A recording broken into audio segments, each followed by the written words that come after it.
یو ملګری دا پوښتنه کړې ده چې دا سیدان چې دي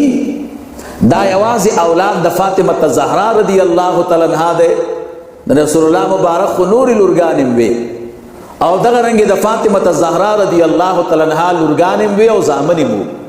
نو د لورګانو زامنو تم سیدان وي که یوازې د امام حسن او د امام حسین رضی الله تعالی عنهما زامنو ته سیدان وي نو محترمو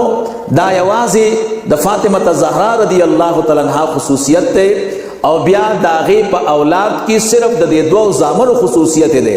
چې امام حسن رضی الله تعالی عنہ ده یو امام حسین رضی الله تعالی د فاطمه الزهرا رضی الله تعالی عنها لور مبارکه داغه چې کوم بچی داغه ته سیدان نشي ویلې دا پنځم جلد د شامی سلور سوا او 15 صفحه ده د پدې مسله باندې بحث کوي چې یو سیدتوب ده یو شرافت د نسب ده د امام حسن رضی الله تعالی عنہ او د امام حسین رضی الله تعالی عنہ زامن ہوتا اولادی تا شرافتم حاصل دے او سیدتوب مرت حاصل دے د امام حسن او د امام حسین رضی الله تعالی عنہما نه غیر د رسول الله مبارک چې مسیدی او کده نسو زامن دي او کلمه سیدی داغي بچانو ته سیدان نشي ویلې دا او اگر که شرافت د نسب ورتا دا حاصل لے دلته وی وانما خرج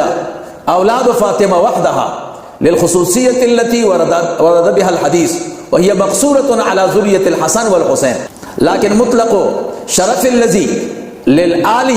يشملهم مطلق شرف آل تشامل اما شرف الاخص وهو شرف النسبه اليه صلى الله عليه وسلم فلا اور بیا رسو حدیث ذکر کړي ما اخرج ابو نعيم وغيره كل ولد آدم فإن عصبتهم لأبيهم ما خلا ولد فاطمه فاني انا ابوهم وعصبتهم نو دا د دوی خصوصیت ته رسول الله مبارک صلی الله علیه وسلم نور مسیان یا د فاطمه الزهرا رضی الله تعالی عنها نور بچی نه د لورګانو زامنه هغه ته سیدان نشي ویلې دا غي نسبت چه ده صرف حضرت علی رضی الله تعالی عنہ ته کی